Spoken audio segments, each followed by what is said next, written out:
Hello friends, welcome to Anand Parmar classes. दोस्तों, अपन ने वैदिक सभ्यता के जो है 3 पार्ट अपलोड कर दिए हैं। आई होप आप लोगों ने देख लिए होंगे और समझ भी आया होगा, है ना। चलिए, मैंने आप लोगों को पिछले लेक्चर में वैदिक सभ्यता का राजनीतिक जीवन बताया था, सामाजिक जीवन बताया था और धार्मिक जीवन बताया था। आज अपन जो बात करेंगे वो बात करेंगे दोस्तों आर्थिक जीवन की। ऋग्वेदिक काल के आर्थिक जीवन की व्यवस्था बात अपन करेंगे।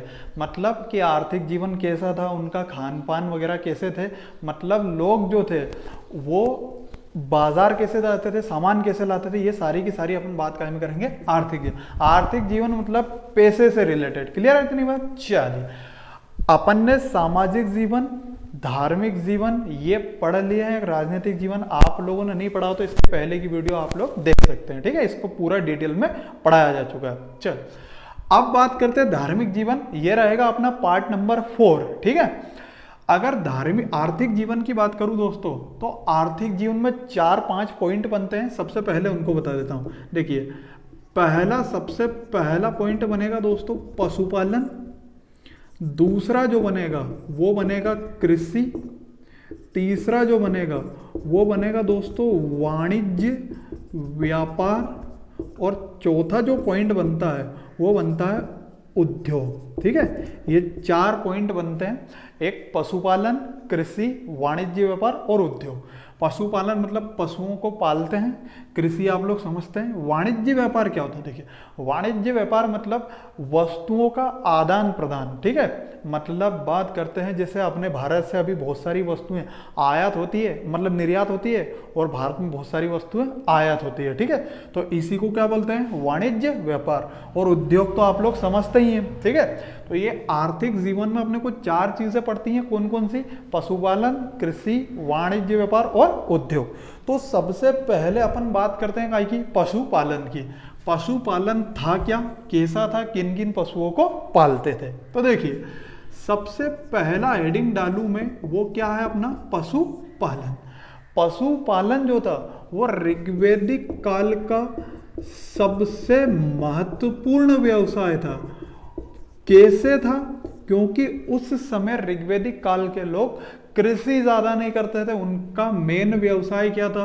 वो था पशुपालन, मतलब पशुओं को पालते थे। और सबसे महत्वपूर्ण पशु कौन सा था दोस्तों?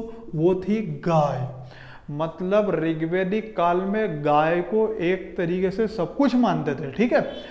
गाय की चोरी जो करता था, उस गाय की चोरी करने वाले को बोलते थे पणी, है ना। ये इंपॉर्टेंट है, परीक्षा में पूछा जा चुका है कि गाय की चोरी करने वाला क्या कहलाता था? पणी।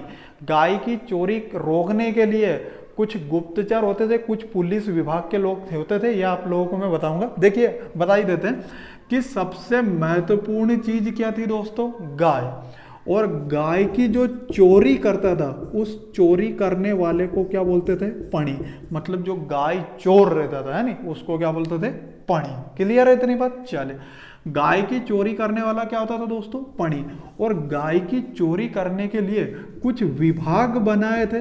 विभाग किसने बनाए थे? बात करते वो सेनाओं ने बनाए थे या राजा ने बनाए थे, ठीक है। तो विभाग बनाए थे मंत्रियों ने, और मंत्री की संख्या कितनी थी? 12। और सबसे इंपॉर्टेंट पुरोहित और सेनानी, ठीक है। ये पढ़ा चुके हैं पिछले लेक्चर में। तो विभाग हुए थे दोस्तों कुछ। एक का नाम था स्पर्श और एक का नाम क्या था? उग्र, ठीक है। स्पर्श जो थे ये होते थे उस राजा के गुप्तचर, है ना, सीक्रेट एजेंट।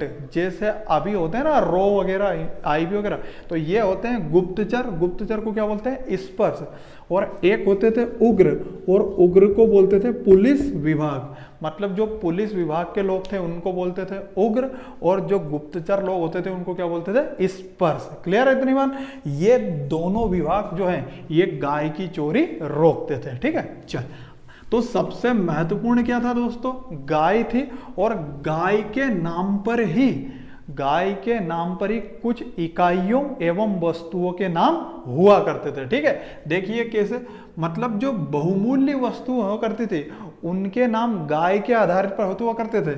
जैसे मैं सबसे पहला नाम बात करूं राजा का, तो राजा का नाम गाय पे आधारित था और राजा को क्या बोलते थे, गोपति। ठीक है, दूरी जो है उस दूरी को बोलते थे गव्यतु। ठीक है, राजा को क्या बोलते थे दोस्तों, गोपति, दूरी को क्या बोलते थे, गव्यतु। ठीक, फिर युद्ध को बोलते थे गविष्ठी।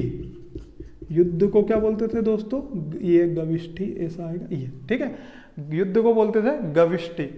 फिर चौथा आता है समय। समय को बोलते थे गोधुली। ठीक है, देखिए सब में गो आ रहा है यहाँ पे ना, तो गाय की बात हो रही है। फिर पांचवा आता है लड़की, और लड़की को बोलते थे दोस्तों दुहिता। ठीक है, ये क्या है, दुहिता। दुहिता मतलब दहेज में दी जाने वाली वस्तु। ठीक है, दहेज में कुछ भी दे देते थे, तो दहेज में देते थे दोस्तों, को देते थे, गाय देते थे। ठीक है, तो गाय को क्या बोलते थे वहां पे, दुहिता। लड़की का नाम था दुहिता। तो दुहिता जो है, बात कर, माफ कीजिएगा, दुहिता जो थी वो दहेज में दी जाने वाली वस्तु थी। तो गाय के नाम पर ही वस्तुएं एवं इकाइयों के नाम हुआ करते थे कि राजा को क्या बोलते थे, गोपति, दूरी को गव्यतु, युद्ध को गविष्ठी, समय को गोधूली और लड़की को क्या बोलते थे, दुहिता। ठीक है, तो ये तो हुआ दोस्तों पशुपालन। तो पशुपालन से आप लोग समझ गए कि ऋग्वैदिक काल में सबसे इंपॉर्टेंट चीज क्या थी, गाय थी। ठीक है, चलिए अब बात करते हैं काय की, कृषि की। ठीक है, आप बात करते हैं काय की, कृषि की। सबसे इंपॉर्टेंट क्या था, मतलब प्राथमिक व्यवसाय क्या था, पशुपालन। तो कृषि क्या था दोस्तों, ये था द्वितीयक व्यवसाय। द्वितीयक व्यवसाय क्या था, कृषि था। क्लियर इतनी बार, क्या था, कृषि। अब कुछ अन्न के साक्ष्य मिले हैं यहां से ऋग्वैदिक काल में, क्या मिले हैं, अन्न के साक्ष्य मिले हैं। ठीक है, बात करते हैं दोस्तों जूता हुआ खेत, और जूते हुए खेत को क्या बोलते थे, ये सीता बोलते थे। ठीक है, जूते हुए खेत को ऋग्वैदिक काल में क्या बोलते थे, सीता। ठीक है, कृषि था जो था वो द्वितीयक व्यवसाय था। कुछ साक्ष्य की बात करूं तो जूते हुए खेत को क्या बोलते थे, सीता। हड़प्पा सभ्यता में जूता हुआ खेत कहाँ से मिला है, बनावली से मिला है ना। और बात करते हैं दोस्तों, अरे माफ कीजिएगा, पकी हुई मिट्टी से बना हुआ हल कहाँ से मिला है, ये बनावली से मिला है। और जूते हुए हल कहाँ से मिलते हैं दोस्तों, वो कालीबंगा से मिले। तो ये आप लोग रट देना, मैंने आप लोगों को पढ़ा चुका है ना, आगे पार्ट पीछे सफर और गपड़ सपड़ कुछ नहीं करना है। ठीक, तो इतिहास लिंकअप बाय लिंकअप सब चलता रहता है। ठीक है, स्टेप बाय स्टेप चलता रहता है, तो कहीं भी मत करना। आप लोग पूरा पढ़ाया है इतिहास आप लोगों को बेसिक से, तो पहले वीडियो से देखिए, पूरा अंत तक पढ़ाया जाएगा। ठीक है, तो जूते हुए खेत को क्या बोलते थे दोस्तों, सीता। जो हल है उस हल को बोलते थे दोस्तों लांगल। ठीक है, हल को क्या बोलते थे, लांगल। और एक नाम होता था खाद, और खाद को क्या बोलते थे दोस्तों, खाद को बोलते थे करीशु। ठीक है, ये याद रखना, परीक्षा में पूछा गया है कि ऋग्वैदिक काल में खाद को क्या बोलते थे, करीशु, हल को क्या बोलते थे, लांगल, और जूते हुए खेत को क्या बोलते थे, सीता। ठीक है, चलिए ये हुई काय की बात, कृषि की बात। मैंने आप लोगों को पशुपालन पढ़ाया, फिर पढ़ाया कृषि। अब बात करते हैं काय की, वाणिज्य व्यापार की। ठीक है, अब बात करते हैं वाणिज्य व्यापार, और सबसे इंपॉर्टेंट यही है वाणिज्य व्यापार। ठीक, वाणिज्य व्यापार, जो वाणिज्य व्यापार जो था वो दोस्तों था, वो बहुत कम प्रचलन था, मतलब इतना जो था विकसित नहीं था। जो वाणिज्य व्यापार हुआ करता था सिंधु घाटी सभ्यता में जल और थल दोनों से हुआ करता था, परंतु यहाँ पे जो होता था वो काय से होता था, थल से। तो थल से होता था तो छोटे मोटे इलाकों में आसपास होता था, तो उसको बोलते हैं दोस्तों आंतरिक व्यापार। आंतरिक व्यापार मतलब अपने आसपास का व्यापार हुआ करता, अपने आसपास जगह पे हुआ करता। बाह्य व्यापार मतलब दूसरे देशों में। ठीक है, तो बाह्य व्यापार का उस समय प्रचलन नहीं था। प्रचलन काय का था, आंतरिक व्यापार। आंतरिक व्यापार मतलब काय का प्रचलन था, थल का प्रचलन था। क्लियर है इतनी बात, ठीक है।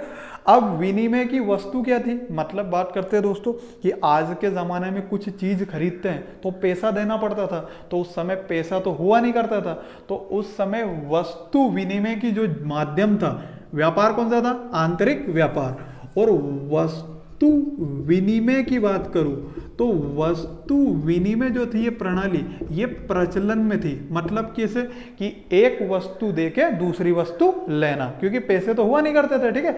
सिंधु घाटी सभ्यता में भी वस्तु विनिमय प्रणाली थी और एक होती थी मुहर, ठीक है। अपने भारत की मुहर कैसी थी, चौकोर, और विदेश की कैसी थी, बेलनाकार, ठीक है। तो वस्तु विनिमय प्रणाली थी और सबसे महत्वपूर्ण विनिमय का माध्यम क्या था, गाय।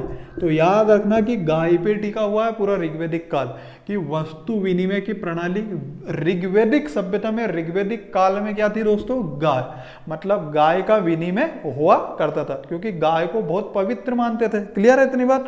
तो ऋग्वैदिक काल में वस्तु विनिमय की प्रणाली क्या थी दोस्तों, गाय, ठीक है। चलिए अब बात करते हैं आगे कि मुद्रा प्रचलन था कि नहीं। तो मुद्रा का प्रचलन तो नहीं था, ठीक है, क्योंकि पैसे तो उस समय हुआ नहीं करते थे। उस समय दोस्तों थोड़ी बहुत माप तोल हुआ करते थे, ठीक है। माप और तोल, माप जो है मापते थे और तोल मतलब तोलते थे, ठीक है। तो यहाँ पे मैं लिख लूँ दोस्तों, यहाँ पे लिख लिया मैंने माप, और यहाँ क्या लिख लिया मैंने, तोल। जो माप होती थी वो होती थी निष्क से। ये इंपॉर्टेंट है, याद रखना परीक्षा में, है ना, कि ऋग्वैदिक काल में माप कैसे होती थी, निष्क। और निष्क क्या बोलते होता है, निष्क होता है सोने का ढेर, ठीक है। क्या होता है, सोने का ढेर, या सोने का ग्रुप, या सोने का गुच्छा, ठीक है। या बात करते दोस्तों, तो मुद्रा प्रचलन में माप तोल हुआ करता था, माप और तोल। माप का ऐसे होता था निष्क से, और निष्क को क्या बोलते हैं, सोने का ढेर। निष्क क्या था, सोने का ढेर। और तोल जो होता था वो एक इकाई थी, उसको बोलते थे मन, दिमाग वाला मन नहीं, वो मन हुआ करता था, कुछ इकाई हुआ करती थी उस समय, ठीक है। तो मुद्रा प्रचलन नहीं थी, परंतु मापतोल होता था, मापतोल होता था। माप का ऐसे होता था सोने, निष्क से, और निष्क क्या होता था, सोने का ढेर, और तोल का ऐसे होता था मन से। क्लियर इतनी बात। चलिए ये तो हुआ वाणिज्य व्यापार। अब मैं बात करूं दोस्तों ऋग्वैदिक काल के, ये सब ऋग्वैदिक काल में चल रहा है अभी, है ना। ऋग्वैदिक काल मतलब 1500 से लेके 1000 BC या 1000 ईसा पूर्व, ठीक। इसके बाद जो चलेगा वो चलेगा अपना उत्तर वैदिक काल, वो 1000 से 600 BC चलेगा। और इसके बाद चलेगा वो वैदिकोत्तर साहित्य चलेगा, वो 600 BC के बाद चलेगा, ठीक है। तो अभी अपन क्या पढ़ रहे हैं, अभी अपन ये पढ़ रहे हैं 1500 से 1000 ईसा पूर्व, ठीक है, ऋग्वैदिक काल। उद्योग में कुछ उद्योग हुआ करते थे। लकड़ी का जो उद्योग हुआ करता था, जो लकड़ी का उद्योग करता था उसको बोलते हैं दोस्तों बढ़ई, ठीक है। जो चमड़ा का उद्योग करता था उसको बोलते थे चमकाई। चमड़ा के उद्योग करने वाले को क्या बोलते थे, चमकाई, ठीक है। जो धातु का उद्योग करता था उसको बोलते थे धातु कर्म, ठीक है। जो लकड़ी का उद्योग करते थे उसको क्या बोलते थे, बढ़ाई। जो चमड़ा का उद्योग करते थे, चमकाई। और जो धातु का करते थे उसको धातु कर्म। कुछ लोग मृदा का भी करते थे, ठीक है। तो जो लोग मृदा मतलब मिट्टी का उद्योग करते थे उसको बोलते थे कुंभकारी, ठीक है। क्या बोलते थे, कुंभकारी, ठीक। तो ये कुछ उद्योग हुआ करते थे ऋग्वैदिक काल में। सबसे पहला उद्योग क्या होता था, लकड़ी का, उसे क्या बोलते थे, बढ़ाई। जो लकड़ी का उद्योग करते थे उसे बढ़ई बोलते थे। चमड़े का उद्योग करने वाले को चमकाई, धातु का उद्योग करने वाले को धातु कर्म, और मृदा का उद्योग करने वाले को कुंभकारी। ये कुंभकारी है ना। चलिए बात, तो दोस्तों ये हुआ ऋग्वैदिक काल का, क्या, ऋग्वैदिक काल का ये हुआ आर्थिक जीवन। इसको एक बार और रिवाइज कर लेते हैं। ऋग्वैदिक काल में दोस्तों प्राथमिक व्यवसाय क्या था, पशुपालन। पशुपालन काय का होता था, गाय का। गाय के नाम पर ही इकाइयों एवं वस्तुओं के नाम हुआ करते थे। मतलब राजा का नाम गोपति, समय का नाम गोधूली, दूरी का नाम गव्यतु, ठीक है, युद्ध का नाम गविष्ठी, और लड़की का नाम दुहिता। दुहिता मतलब दहेज में दी जाने वाली वस्तु। जो कृषि हुआ करती थी वो द्वितीयक व्यवसाय था, इतनी विकसित नहीं थी। कुछ साक्ष्य मिले हैं अन्य के। खाद को क्या बोलते थे, करीसु। जुते हुए खेत को क्या बोलते थे दोस्तों, सीता। और हल को क्या बोलते थे, लांगल, ठीक है। आगे बात करूं मैं वाणिज्य व्यापार। वाणिज्य व्यापार जो था वो आंतरिक व्यापार था, मतलब आसपास हुआ करता था, बाह्य व्यापार का प्रचलन नहीं था। व्यापार जो होता था वो थल के माध्यम से होता है, मतलब जमीन के माध्यम से होता था, जमीन पे ही होता था, थल पे, माफ कीजिएगा, जल पे नहीं होता था, ठीक। उसके बाद विनिमय का माध्यम क्या था, मतलब विनिमय माध्यम मतलब तरफ वस्तुओं का आदान प्रदान था, वस्तु विनिमय प्रणाली थी, और वस्तु विनिमय प्रणाली में महत्वपूर्ण क्या थी दोस्तों, गाय हुआ करती थी। ठीक है, उसके बाद मापतोल क्या होता था, माप में होता था निष्क, निष्क मतलब सोने का ढेर, और तोल में होता था क्या दोस्तों, मन, एक इकाई थी। उसके बाद उद्योग की बात करूँ तो कुछ उद्योग हुआ करते थे, लकड़ी का उद्योग करने वाले को बढ़ाई बोलते थे, उसके बाद धातु का उद्योग करने वाले को धातु कर्म बोलते थे, मृदा का उद्योग करने वाले को कुंभकारी बोलते थे। ठीक है, और एक और कौन सा बच गया अपना, चमड़ा का उद्योग करने वाले को चमकाई बोलते थे। ठीक है, उसके बाद बात करते हैं दोस्तों, सबसे इंपॉर्टेंट चीज क्या थी, गाय थी, और गाय की चोरी करने वालों को क्या बोलते थे, पणी, बहुत इंपॉर्टेंट है, याद रखना है ना। गाय की चोरी करने वाले रोकने के लिए, गाय की चोरी रोकने के लिए दो विभाग बनाए गए थे, एक स्पर्श और एक उग्र।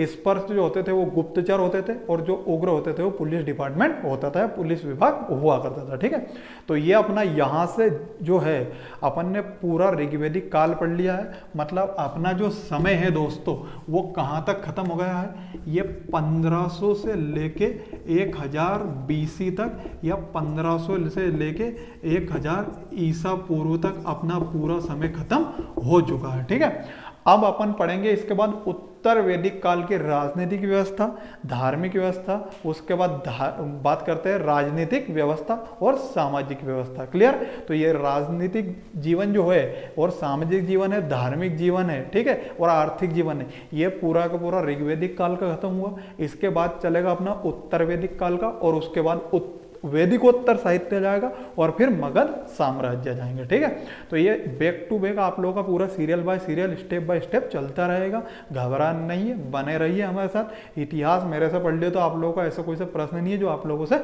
नहीं बनेगा। चल ठीक है, वीडियो अच्छा लगे तो लाइक और सब्सक्राइब करें, और थोड़ा बहुत कमेंट वमेंट लाइक वाइक कर दिया करो, है ना, क्योंकि इतना अच्छे से पढ़ा रहे हैं, इतना अच्छे से आप लोगों को कहीं मिलेगा भी नहीं। ठीक है, चलिए, थैंक यू।